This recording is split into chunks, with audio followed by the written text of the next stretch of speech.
La cara de papá en la cima de las escaleras es lo último que recuerdo antes de que todo se volviera oscuro. El hombre que me enseñó a andar en bicicleta fue el mismo que empujó a su propia hija por las escaleras. Y eso solo fue el comienzo de lo que descubriría sobre él. Me llamo Daniela Romero, y antes creía en los cuentos de hadas. Ya sabes, esos donde las familias se mantienen unidas, donde los padres protegen a sus hijas, y donde el amor siempre triunfa. Pero la vida tiene una forma de romper esas ilusiones, dejándote juntar los pedazos de lo que pensabas que era real. Hace 3 meses, tenía lo que cualquiera consideraría una vida perfecta. Nuestra familia no solo estaba intacta, sino que florecíamos. Las risas de mamá resonaban en la casa como música, haciendo que hasta los días más oscuros fueran brillantes. Papá era mi héroe personal, el tipo de padre que se levantaba al amanecer para llevarme a practicar baile y que se sentaba en cada recital con orgullo reflejado en su cara. Y luego estaba mi hermano menor, Julián, 15 años y con ese encanto torpe de adolescente que lo hacía irritante y adorable al mismo tiempo. Éramos los Romero, la familia que otros señalaban como ejemplo de hacer las cosas bien. Hasta que dejamos de serlo. Ocurrió en lo que debió haber sido otro martes cualquiera. Mamá estaba en la cocina, preparando su famosa lasaña, esa con el ingrediente secreto que prometió revelarme el día de mi boda. Todavía puedo oler el aroma de hierbas y queso flotando en la casa. Un momento estaba tarareando alguna vieja canción de los Beatles en la radio, y al siguiente, se fue. Los doctores lo llamaron una condición cardíaca no diagnosticada, como si ponerle un nombre médico hiciera la pérdida más soportable. Pero nada podía prepararnos para el vacío que dejó su ausencia. Traté de ser fuerte por Julián, abrazándolo mientras sollozaba en mi vestido negro durante el funeral. Todo va a estar bien, Jules, susurré, aunque las palabras se sentían huecas incluso al salir de mis labios. Papá se mantuvo estoico durante el servicio, su rostro una máscara impenetrable. Confundí su compostura con fortaleza, creyendo que se estaba manteniendo firme por nosotros. Dios, nunca había estado más equivocada en mi vida. 2 semanas. Eso fue todo lo que le tomó traer a su reemplazo. 2 semanas después de que enterramos a mamá, mientras las flores aún estaban frescas en su tumba, papá nos reunió en la sala con un anuncio que cambiaría todo. Hijos, me gustaría que conocieran a alguien especial, dijo, su mano descansando en el hombro de una mujer rubia que se veía demasiado cómoda en nuestra casa. Esta es Ramona. El cuarto empezó a dar vueltas. ¿Especial? La palabra se sentía como una bofetada en la cara. La taza de mamá todavía estaba sin lavar en el fregadero, sus guantes de jardinería colgaban junto a la puerta, y ahí estaba él, presentando a esta desconocida como si fuera algún tipo de premio que ganó en una feria. La vida sigue, Daniela, dijo papá al ver mi expresión, con ese tono condescendiente que empezó a usar últimamente. Necesitamos avanzar. ¿Avanzar? No pude evitar que el veneno se filtrara en mi voz. La tumba de mamá ni siquiera está fría, y ya la estás reemplazando. Ahí fue cuando Ramona cometió su primer error. Dio un paso al frente, su mano perfectamente arreglada extendiéndose hacia mi brazo. Cariño, sé que esto es difícil. No me llames cariño, respondí, retirando mi brazo. ¿Y cómo te atreves a entrar en la casa de mamá? El cambio en el rostro de papá fue instantáneo. La máscara de compostura se rompió, revelando algo oscuro y desconocido. Sus ojos, antes cálidos y amorosos, se volvieron de acero. Ya basta, rugió. No vas a faltarme al respeto a mí ni a Ramona en esta casa. ¿Faltarte al respeto? Reí, pero fue una risa vacía. ¿Quieres hablar de respeto? ¿Qué hay de faltarle al respeto a la memoria de mamá? Lo que sucedió después se repite en mis pesadillas. Estaba de pie en la cima de las escaleras, mi terreno firme, mi convicción más fuerte que mi miedo. Y de repente, ya no estaba de pie. El mundo se inclinó, giró, y estaba cayendo. Lo último que vi fue la cara de papá, sin sorpresa, sin horror, solo frialdad. Calculadora. La caída por las escaleras pareció interminable. Cada impacto traía nuevas olas de dolor hasta que, finalmente, todo se volvió oscuro. A través de la niebla de la semi-inconsciencia, escuché la voz aguda de Ramona. «Fernando, ¿qué has hecho?» Las luces del hospital eran duras cuando abrí los ojos de nuevo. «Conmoción», dijeron. «Brazo roto». Papá estaba allí, alimentando al doctor con alguna historia sobre cómo había perdido el equilibrio. Como siempre había sido torpe. Como había intentado atraparme, pero no pudo alcanzarme a tiempo. Las mentiras fluían tan suavemente de sus labios que, por un momento, casi las creí. Esa noche, acostada en la cama del hospital, escuché una conversación que me atormentaría durante meses. Papá y Ramona estaban en el pasillo, pensando que estaba dormida. «Tenemos que acelerar las cosas, Fernando», decía Ramona, su voz urgente pero controlada. «Mientras más rápido nos casemos, más rápido podemos manejar la situación de Daniela». ¿Manejar mi situación? Las palabras me helaron la sangre. Esto no se trataba solo de que papá siguiera adelante demasiado rápido. Esto era algo más oscuro, más calculado. El hombre que me empujó por esas escaleras no era el padre que me enseñó a andar en bicicleta o que lloró en mi graduación de preparatoria. Este era alguien completamente diferente. Esa noche, mientras planeaba mi escape, hice una promesa a mí misma y a la memoria de mamá: descubriría la verdad, sin importar el costo. Lo que no sabía es que el costo sería más alto de lo que podría imaginar. Dentro de una semana, ya me había ido. Mi amiga Karina me recibió sin dudar, ofreciéndome una habitación en su pequeño apartamento. No era mucho, solo una cama individual y una cómoda ya desgastada, pero era seguro. Seguro de él. Seguro del extraño que llevaba la cara de mi padre. Las pesadillas comenzaron casi de inmediato. Cada noche, me despertaba en un sudor frío, la sensación de caer aún fresca en mi mente. El dolor en mi brazo, aunque en proceso de sanación, servía como un recordatorio constante de lo que él era capaz de hacer. Incluso después de que me quitaron el yeso, los dolores fantasmas surgían en mi brazo cada vez que pensaba en aquella noche. ¿Estás bien? Karina me llamaba a través de las paredes delgadas cada vez que me escuchaba despertar jadeando. De maravilla, respondía, tratando de añadir algo de humor a mi voz mientras frotaba mi brazo dolorido. Karina se convirtió en mi apoyo durante esos primeros meses. Cada mañana, me deslizaba una taza de café en el pequeño mostrador de su cocina, sus ojos llenos de preocupación, pero nunca de lástima. «Sabes», decía con cautela, «siempre puedes pedirle ayuda a tu papá para la renta». Soltaba una risa irónica. «Sí, y también podría pedirle lecciones de natación a un tiburón». «No, gracias». Pero sobrevivir se hacía cada vez más difícil. Mis ahorros se estaban agotando, y el trabajo de medio tiempo en la librería local apenas cubría mi parte de los gastos. Aún así, prefería vivir a base de fideos instantáneos para siempre antes que volver a él. Una tarde, mientras revisaba las pocas cajas con las cosas de mamá que logré tomar antes de irme, algo llamó mi atención. Sus registros médicos, que tomé más por sentimiento que por algún propósito, no parecían cuadrar. Los números, las fechas, algo no encajaba. Con el corazón latiendo rápido, llamé a Gabriel, nuestro amigo de prederecho, que siempre había sido demasiado listo para su propio bien. «Oye, ¿puedes venir? Trae esos ojos de águila legales. Algo anda raro en el certificado de defunción de mamá». Una hora después, mi sala se había convertido en un mar de papeles. Gabriel estaba sentado entre ellos con las piernas cruzadas, su ceño fruncido en concentración mientras señalaba una sección de los documentos. «Mira esto», dijo, tocando una línea de texto. «La dosis de los medicamentos de tu mamá cambió drásticamente una semana antes de que muriera». Karina, que había estado mirando por encima de su hombro, frunció el ceño. ¿Podría ser un error? Negué con la cabeza, con la garganta apretada. Mamá era meticulosa con sus medicamentos. Lo anotaba todo en su pequeña libreta azul. «Esto no tiene sentido». Seguimos investigando, revisando estados de cuenta bancarios, correos antiguos, cualquier cosa que pudiéramos encontrar. Con cada nuevo documento, el nudo en mi estómago se hacía más profundo. Los hilos de nuestra vida familiar perfecta se estaban desmoronando, revelando algo oscuro y retorcido debajo. «Oh, Dios mío», susurró de repente Karina, su rostro iluminado por la pantalla de su computadora.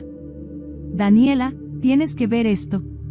Giró la computadora hacia mí, mostrando un viejo boletín de la compañía. Allí estaba papá, con el brazo alrededor de una rubia familiar. La leyenda decía: Fernando Romero y su secretaria Ramona Vargas celebran otro trimestre récord. La habitación comenzó a girar de nuevo, pero esta vez no era por una lesión física. Ellos se conocían. Antes de que mamá muriera. Antes de que todo se desmoronara. La voz de Gabriel cortó mi conmoción. Daniela, estas transferencias bancarias no son normales. Grandes sumas se estaban moviendo a una cuenta en el extranjero meses antes de que tu mamá falleciera. Las piezas comenzaban a encajar, formando una imagen tan horrible que apenas podía comprenderla. Papá y Ramona no solo habían tenido una aventura, había dinero involucrado, mucho dinero. ¿Y la muerte de mamá, y si no había sido natural? Necesitaba hablar con Julián. Mi hermano menor había estado viviendo en esa casa con ellos, viendo todo desarrollarse. Si alguien podía haber notado algo extraño, sería él.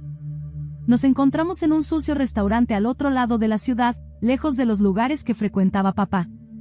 Julián se veía diferente, mayor de alguna manera, la inocencia en sus ojos reemplazada por algo más duro. Jugaba nerviosamente con su servilleta mientras yo lo observaba.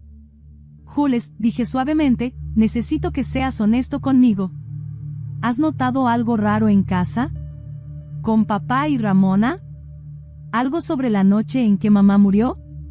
El color se desvaneció de su rostro. Yo, no se supone que debía decir nada. Mi corazón se detuvo. Julián, por favor. Si sabes algo. Respiró tembloroso, su voz apenas un susurro. La noche antes de que mamá muriera, los escuché peleando. Papá y Ramona. No sabían que estaba en casa.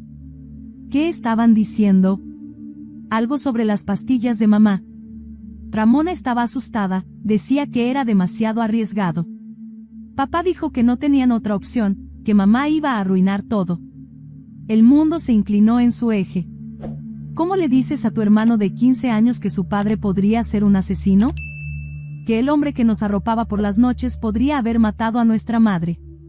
No sé lo que significa todavía, Jules, dije, extendiendo la mano para apretar la suya. Pero te prometo, voy a averiguarlo. Voy a arreglar esto. Las siguientes semanas se convirtieron en un torbellino de noches largas e investigación interminable. Karina, Gabriel y yo transformamos el apartamento en algo sacado de una película de detectives, con notas adhesivas e hilos conectando las piezas de evidencia en las paredes. Éramos detectives aficionados, alimentados por café y determinación. Una noche, Gabriel me apartó, la pantalla de su computadora emitiendo un resplandor azul en su rostro preocupado. Daniela, mira esto, dijo, su voz tensa. Tu papá ha estado desviando dinero de su compañía durante años. Estamos hablando de millones. Karina dejó escapar un silbido bajo. Bueno, eso explica la casa de la playa. La revelación me enfermó. Todas esas vacaciones familiares, mi fondo para la universidad, el estilo de vida que llevábamos, ¿cuánto de eso se había construido con dinero robado? ¿Y por qué papá arriesgaría todo así? Quizás necesitaba mantener contenta a Ramona, sugirió Gabriel encogiéndose de hombros. Cuanto más cavábamos, peor se ponía. Cuentas en el extranjero, fundaciones falsas, una red de engaño financiero tan compleja que me hacía dar vueltas la cabeza. Y entonces lo encontramos, la pieza final del rompecabezas. Era un correo electrónico de mamá a su abogado, fechado solo unos días antes de su muerte. Mis manos temblaban mientras lo leía en voz alta. He descubierto la infidelidad de Fernando y la magnitud de su desfalco. Pienso confrontarlo mañana y solicitar el divorcio. Si algo me pasa. No pude terminar. Karina me envolvió en sus brazos mientras me quebraba, la verdad finalmente golpeándome con toda su fuerza. La voz de Gabriel fue suave pero firme. Daniela, tenemos que considerar la posibilidad de que tu papá la haya matado. Las palabras flotaron en el aire, pesadas con implicaciones. Oh, Dios, solté. Él la mató. Al día siguiente, mientras organizaba más de los registros de mamá, mi teléfono vibró. El nombre de papá apareció en la pantalla. Después de una breve vacilación, contesté. Daniela, necesitamos hablar. Su voz era fría, desconocida. Acordamos reunirnos en un café cerca de su oficina. Tan pronto como me senté, él fue directo al grano. Lo que sea que creas que estás haciendo, debe parar. No sé de qué hablas, respondí, manteniendo mi voz firme. Se inclinó hacia adelante, sus ojos duros. No te hagas la tonta. Sé que has estado hurgando, haciendo preguntas. ¿Esto termina ahora, o habrá consecuencias? ¿Me estás amenazando? Te estoy advirtiendo. Sigue con esto, y el fondo para la Universidad de Julián desaparece. Y tal vez tenga que mencionar tus problemas mentales. El duelo puede hacer cosas raras en la mente, después de todo. Sentí como si me hubieran abofeteado. No te atreverías. Inténtalo. Se levantó, sonriendo. Sé inteligente, Daniela. Por una vez en tu vida. Mientras se alejaba, vi a Ramón esperando junto a su auto, jugueteando nerviosamente. Nuestras miradas se cruzaron brevemente, y vi algo en sus ojos que me dio esperanza, miedo. Culpa. Esa noche, me quedé despierta, repasando las amenazas de papá e imaginando los últimos momentos de mamá. Por la mañana, había tomado mi decisión. Durante el desayuno, les conté a Karina y Gabriel mi plan. Voy a ir con el consejo. Karina casi se atragantó con su tostada. ¿Estás segura? Es un gran paso. Es hora, dije con firmeza. Tenemos suficiente evidencia. Ellos necesitan saber quién realmente está dirigiendo su empresa. Gabriel se veía preocupado. Daniela, esto podría salir mal. Tu papá es poderoso. Podría hacerte la vida imposible. Ya lo ha hecho, respondí, mi voz firme y dura. Ya estoy harta de tener miedo. Harta de dejar que él gane. Pasé la siguiente hora al teléfono, finalmente logrando hablar con la secretaria del consejo. Necesito hablar con el consejo de inmediato, le dije, mi corazón latiendo con fuerza. Es sobre Fernando Romero, y no puede esperar. Al colgar, una extraña mezcla de terror y determinación se asentó sobre mí. Este era el punto de no retorno. Pero al pensar en mamá, en Julián, y en todo lo que habíamos perdido, supe que estaba tomando la decisión correcta.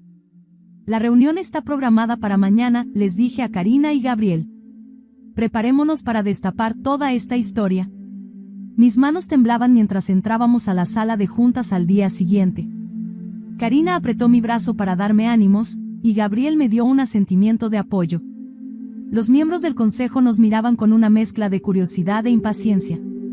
Señorita Romero, dijo el presidente, tiene nuestra atención. ¿De qué se trata esto? Respirando hondo, empecé a presentar todo el desfalco, la aventura, las circunstancias sospechosas alrededor de la muerte de mamá. Con cada revelación, la tensión en la sala aumentaba. Estos estados de cuenta bancarios muestran claramente el rastro del dinero, explicó Gabriel, señalando una diapositiva. Un miembro del consejo se inclinó hacia adelante, frunciendo el ceño. ¿Está sugiriendo que el señor Romero asesinó a su esposa? Estamos presentando evidencia de delitos financieros y un patrón de engaño, dije con cuidado. La muerte de mi madre ocurrió bajo circunstancias altamente sospechosas. Para cuando terminamos, la sala era un caos. El presidente se puso de pie, su rostro sombrío. Señorita Romero, gracias por traer esto a nuestra atención. Fernando Romero será suspendido de inmediato, y abriremos una investigación completa. Al salir, mi teléfono explotó con notificaciones. La historia estaba en los medios, con la cara de papá en todas partes. Las palabras, fraude y escándalo, estaban por todos lados. En los días que siguieron, fue como ver un castillo de naipes colapsar. Los amigos de papá le dieron la espalda, revocaron su membresía en el club social, e incluso Ramona se fue a vivir con su hermana en Florida. Julián me llamó, su voz temblorosa. Daniela, ¿puedo irme a vivir contigo? No puedo estar más en esta casa. Por supuesto, Jules. Voy a recogerte ahora mismo. Cuando la policía se involucró, cavaron más hondo de lo que nosotros pudimos. No pudieron probar que papá asesinó a mamá, pero la evidencia de los delitos financieros era abrumadora. Vi desde el apartamento de Karina mientras lo llevaban esposado, su rostro ceniciento. Pasaron meses, y me sumergí en la escritura, transformando nuestra experiencia en un libro. Fue doloroso revivirlo todo, pero también fue catártico. Comencé a dar charlas en grupos de apoyo para sobrevivientes de abuso y fraude, reconstruyendo mi vida poco a poco. Entonces, una fresca mañana de otoño, recibí la llamada. Papá había sido sentenciado a 15 años, y Ramona también enfrentaba cargos. Finalmente había terminado. Esa noche, Julián, Karina, Gabriel y yo nos sentamos en el techo del edificio, las luces de la ciudad brillando debajo de nosotros como estrellas en la tierra. Habíamos superado la tormenta, de alguna manera más fuertes por haberla enfrentado juntos. Por mamá, dijo Julián, alzando su refresco hacia el cielo. Por la justicia, añadió Gabriel, levantando su propia bebida. Por nuevos comienzos, intervino Karina. Los miré, mi familia elegida, los que estuvieron a mi lado cuando mi mundo se derrumbó y sentí una calidez que no había experimentado en años. Por la sanación, dije suavemente, mi voz llevada por el viento de la noche. Las cicatrices aún están allí, tanto físicas como emocionales. A veces mi brazo duele cuando llueve, un recordatorio de esa noche en las escaleras. A veces todavía me despierto en un sudor frío, oyendo las palabras de Ramona sobre manejar mi situación. Pero el miedo que una vez me paralizó se ha transformado en algo más fuerza, quizás. O sabiduría. Escribir esta historia no ha sido fácil. Cada palabra se siente como reabrir una herida, pero tal vez eso sea lo que significa sanar, dejar que salga el veneno, dejar entrar la luz. He aprendido que la familia no siempre tiene que ver con la sangre. A veces, se trata de las personas que están a tu lado cuando la verdad se pone fea, quienes te ayudan a juntar no solo las pruebas, sino también tu propio corazón roto. Mamá hubiera estado orgullosa de eso, creo. Siempre decía que la verdad era como la luz del sol, puede quemar al principio, pero es necesaria para crecer. Tenía razón en eso, como tenía razón en tantas cosas. No sé lo que depara el futuro. El contrato del libro que está negociando mi agente podría ayudar a pagar la universidad de Julián. Las conferencias en los eventos de abuso doméstico me mantienen ocupada. Pero más importante aún, me mantienen honesta. Cada vez que comparto nuestra historia, veo reconocimiento en los ojos de alguien más que necesita escuchar que está bien defenderse, hablar, elegir la verdad sobre la lealtad familiar cuando esa lealtad demanda un precio demasiado alto. A veces la gente me pregunta si lo lamento exponer a papá, derribar la fachada de nuestra familia perfecta, elegir la justicia sobre el silencio. Se preguntan si hubiera sido más fácil tomar su dinero y callar. Tal vez lo hubiera sido. Pero entonces pienso en mamá, en ese último correo que escribió, en su valentía frente a la traición. Pienso en Julián, que ahora duerme en paz al final del pasillo, libre del peso de los secretos. Pienso en todas las otras familias allá afuera, escondiéndose detrás de sonrisas perfectas mientras la oscuridad crece por dentro. Entonces, ¿qué habrías hecho tú? ¿Te habrías enfrentado a tu familia de esta manera? ¿Habrías elegido la verdad sobre la comodidad, la justicia sobre la paz? No hay respuestas fáciles, pero tal vez ese sea el punto. Quizás las decisiones más importantes no están hechas para ser fáciles. Si esta historia te ha conmovido, si te ves a ti mismo o a alguien que conoces en estas palabras, comparte tus pensamientos en los comentarios.